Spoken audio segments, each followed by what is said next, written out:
बिस्मिल्लाहिर्रहमानिर्रहीम अस्सलामुअलैकुम दोस्तों, आज हम विज़िट करेंगे लुड्डन मंडी का और इसमें आपको बताएंगे कि मंडी में हमेशा सबसे ज़्यादा बोले जाने वाला लफ्ज़ कौन कौन से हैं। तो आपने वीडियो को एंड तक देखना है। जो भी आदमी मंडी में जाएगा, जब भी जाएगा, उसका इन अल्फाज के साथ लाजमी वास्ता पड़ेगा। तो चलते हैं, देखते हैं कि हमारा रोज़मर्रा जो मंडियों में हम जाते हैं तो हमारा किन अल्फाज से सबसे ज़्यादा वास्ता पड़ता है, कौन से अल्फाज हमें ज़्यादा सुनने और बोलने पड़ते हैं। बोटियाँ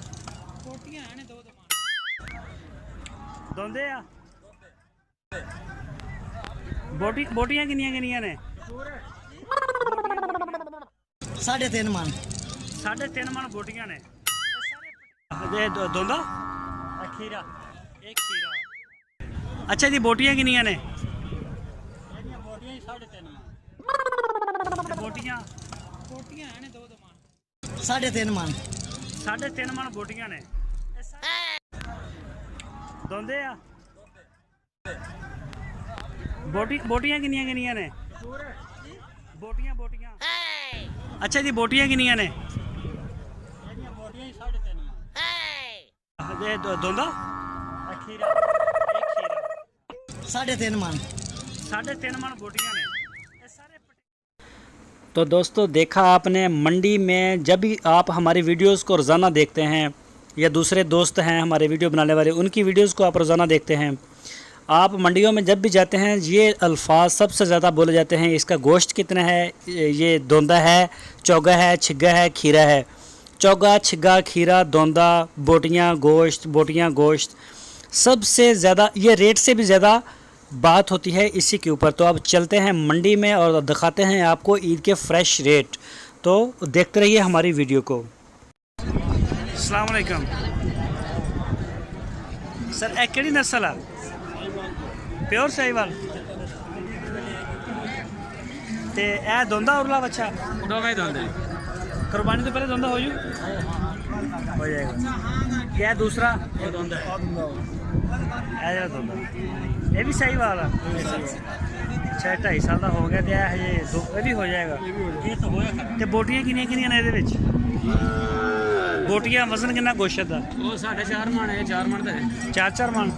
तो की मंग रहे हो? हाँ जी, मंगते भी पैसे एक जानवर के किन्ने मंग रहे हो? एक जानवर का 1,80,000 रुपया, 90,000 रुपया। पैसे ज़्यादा मांग रहे हैं।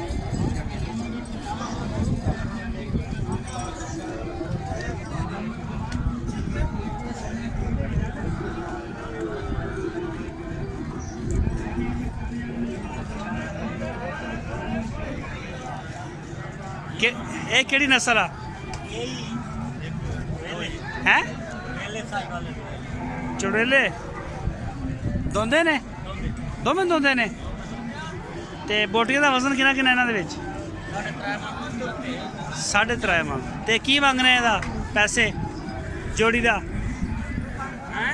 जोड़ी दा 140 70,000 रुपया, 1,40,000 रुपया। सही है। किन्ने जानवर लैके आए? 4 विके नहीं हजे? कितों आए ने? अच्छा, मैलसियाँ जो है। सही, चलो ठीक हो गया, मेहरबानी सर, शुक्रिया। अस्सलाम वालेकुम। की नाम आ? मोहम्मद मनीर। कितों आए ने? मियां चन्नू। केड़ी नस्ल है? चोलिस्तानी नस्ल। दो में बच्चियाँ ने? एक बच्चा करूँ तो 2 बच्चे ने।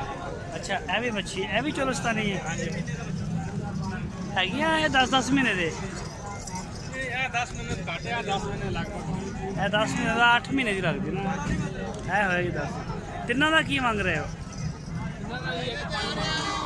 1,05,000, यानी कि 34-35,000 रुपया लगता। लगता कि ना वा?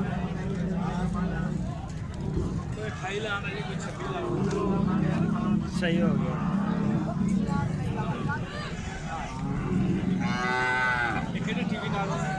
अस्सलाम वालेकुम। कितों आए ने? बहावलपुर चो। केड़ी नस्ल है? कोई पता नहीं केड़ी की शय जोड़ी का की मांग रहे हैं 90,000 रुपया ਇਹਦੀਆਂ ਬੋਟੀਆਂ ਕਿੰਨੀਆਂ ਕਿੰਨੀਆਂ ਨੇ करोगे तो पता लगेगा लाला ਅੱਛਾ ਇਹ ਹਲਾਲ ਕਰਕੇ ਪਤਾ ਲੱਗਣਾ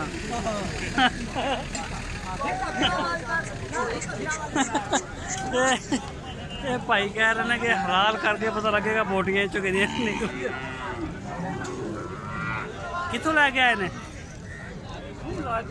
ਹੈ ਹਾਂਜੀ ਕਿੱਥੋਂ ਲੈ ਕੇ ਆਏ ਨੇ ਉਹ ਤਾਂ ਮੁਸਤਫਾਬਾਦ ਅੱਛਾ ਇੱਥੋਂ ਦਾ ਹੀ ਹੈ ਇਹਦਾ ਦੋਂਦਾ ਜੀ ਮੜਾ ਪੜਨ ਕਰ ਹੈ ਇਹਨੂੰ ਨਸਲ ਕਿਹੜੀ ਹੈ ਇਹ ਜਿਹੜੀ ਮਰਜ਼ੀ ਆ ਬਸ ਆ ਸਮਝ ਲਓ ਤੇ ਜਿੰਨੇ ਲੈਣੀ ਹੈ ਉਹਨੂੰ ਪਤਾ ਹੋਣਾ ਚਾਹੀਦਾ ਮੈਂ ਕੀ ਲੈਣ ਲੱਗਾ ਅੱਛਾ ਦੋਂਦਾ ਚੋਗਾ ਦੋਂਦਾ ਹੁਣ ਹੋਇਆ ਬੋਟੀਆਂ ਕਿੰਨੀਆਂ ਹੈਗਾ ਬੋਟੀ ਉਹ ਤੇਰੀ ਅੱਖੀ ਦੇ ਸਾਹਮਣੇ ਹੀ ਆ ਨਾ ਬਸ ਛੁਰੀ ਫੇਰ ਕੇ ਪਤਾ ਲੱਗੇਗਾ ਤੇ ਕੀ ਮੰਗ ਰਿਹਾ ਇਹਦਾ 95 ਕਿ ਜਿਹੜਾ ਕੋ ਦੇ ਜਵੇ ਗੱਲ ਨੇੜੇ ਤੇ ਕਰਨਾ 95,000 ਰੁਪਇਆ